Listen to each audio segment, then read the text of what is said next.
ચાલો આજે વાત કરીએ રાણી કી વાવની. હવે વાવ એટલે તો પગથિયાવાળો કૂવો, બરાબર? પણ કલ્પના કરો કે 7 માળ જેટલી ઊંડી એક આખી વાવ, લગભગ 700 વર્ષ સુધી ગાયબ રહે. કેવી રીતે? ચાલો આજે આ જ રહસ્યમય ગાથાને સમજીએ.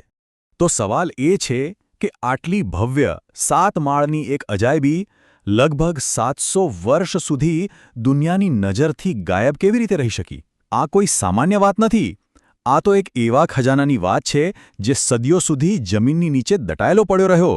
ચલો આ રહસ્ય પરથી પડદો ઉઠાવી. જુઓ, આ છે રાણી કી વાવ, ગુજરાતના પાટણમાં આવેલી એક વિશ્વ ધરોહર.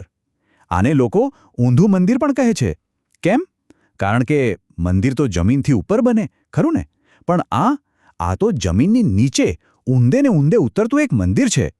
એની સ્થાપત્ય કળા એટલી અજોડ છે કે યુનેસ્કો પણ એને માન્યતા આપી છે.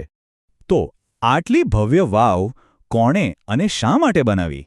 દરેક મહાન નિર્માણ પાછળ એક કહાણી હોય છે, અને રાણી કી વાવની કહાણી તો એક રાણીના પ્રેમ અને વચનની છે. ચાલો એ જ જાણીએ. આ વાવનું નિર્માણ કરાવ્યું હતું રાણી ઉદયમતીએ, એમના પતિ સોલંકી વંશના રાજા ભીમદેવ ની યાદમાં. પણ આ માત્ર એક યાદગાર સ્મારક નહોતું. ના, આ તો પ્રજા માટે એમની કરુણા અને એમની દૂરંદેશીનું પ્રતીક હતું. એ સમયની પાણીની તંગીની જે ગંભીર સમસ્યા હતી ને, એનો ઉકેલ લાવવા માટે આ વાવ બનાવવામાં આવી હતી. એટલે કે પાટણમાં પાણીની અછત હતી અને એનો ઉકેલ હતો ભૂગર્ભ જળનો ઉપયોગ કરવો, અને એ પણ આ અનોખી વાવ દ્વારા. વિચારો, એ જમાનામાં પણ વોટર મેનેજમેન્ટની કેવી અદ્ભુત સમજ હતી. પાણીનું મહત્વ સમજીને પાટણના લોકો માટે આ વાવ એક જીવનદાન સમાન હતી. ઓકે, તો હવે વાત કરીએ એના બાંધકામની. ચાલો જાણે આપણે વાવની અંદર જ ઉતરી રહ્યા હોઈએ અને એની ભવ્ય સ્થાપત્ય કળાને નજીકથી જોઈએ. તૈયાર રહેજો, કારણ કે તમે જે જોશો એ ખરેખર અકલ્પનીય છે. કેટલા માળ? પૂરા 7 માળ. જી હા, આ વાવ 7 માળ ઊંડી છે. એ જમીનની અંદર એટલી ઊંડી ઉતરે છે કે સીધી પાણી સુધી પહોંચી જાય. જરા વિચારો તો, એ જમાનામાં આટલું ઊંડું ખોદકામ કરવું એ કેટલું મોટું અને મુશ્કેલ કામ હશે. હવે જરા એના કદ પર નજર કરીએ. એની લંબાઈ છે 64 મીટર, પહોળાઈ છે 20 મીટર અને ઊંડાઈ છે પૂરી 27 મીટર. આ આંકડા જ બતાવે છે કે આ કેટલી વિશાળ રચના છે. આ કોઈ નાની સૂની વાવ નથી, આ તો એક ભવ્ય મહેલ છે, પણ જમીનની નીચે. પણ રાણી કી વાવ એટલે માત્ર એનું કદ કે એની એન્જિનિયરિંગ જ નહીં, એ તો પથ્થરોમાં જીવંત થયેલી એક કળા છે. જાણે પથ્થરોમાં કોઈ એક કવિતા લખી હોય. ચાલો હવે એની આ કલાત્મક દુનિયામાં જઈએ. તમને ખબર છે, આ વાવમાં લગભગ 800 જેટલા મોટા શિલ્પો છે. 800!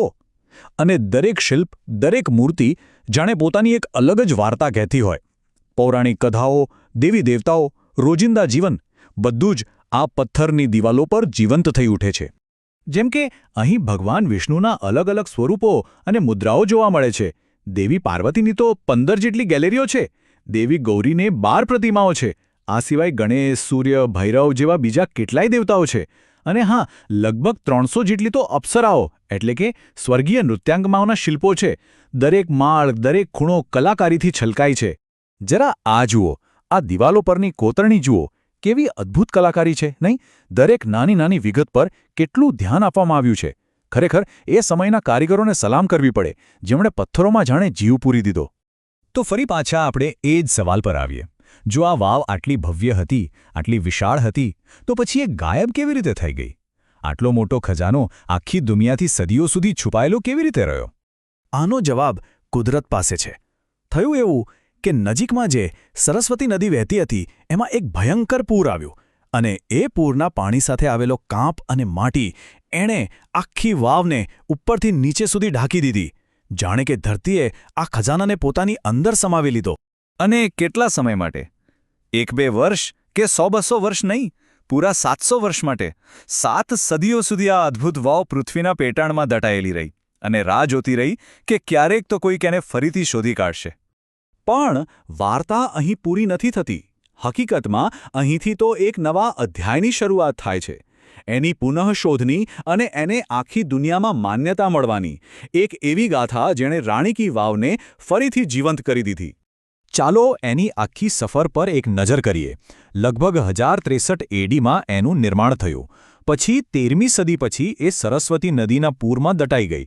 સદીઓ વીતી ગઈ અને પછી 1940ના દાયકામાં આર્કિયોલોજીકલ સર્વે ઓફ ઇન્ડિયા એટલે કે ASI એ તેને ફરીથી શોધી કાઢી અને છેવટે 2014માં યુનેસ્કોએ તેને વર્લ્ડ હેરિટેજ સાઇટ એટલે કે વિશ્વ ધરોહર સ્થળ તરીકે જાહેર કરી. હવે આ વર્લ્ડ હેરિટેજ સાઇટ હોવાનો મતલબ શું? એનો મતલબ એ છે કે આ જગ્યાને એક આંતરરાષ્ટ્રીય સંસ્થા યુનેસ્કો ખાસ રક્ષણ આપે છે.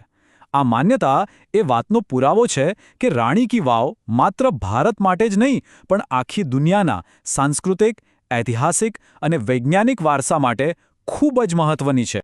તો અંતે રાણી કી વાવ આપણને શું શીખવે છે? એ માત્ર પથ્થરોનું એક બાંધકામ નથી. એ આપણને આપણા ઇતિહાસ, આપણી કલા અને ખાસ કરીને પાણીના મહત્વ વિશે શીખવે છે. એ શીખવે છે કે સદીઓ પહેલાં પણ લોકો કેટલા કુશળ અને દૂરંદેશી હતા. ભૂતકાળમાંથી મળેલો આ પાઠ આપણા ભવિષ્ય માટે એક પ્રેરણા છે.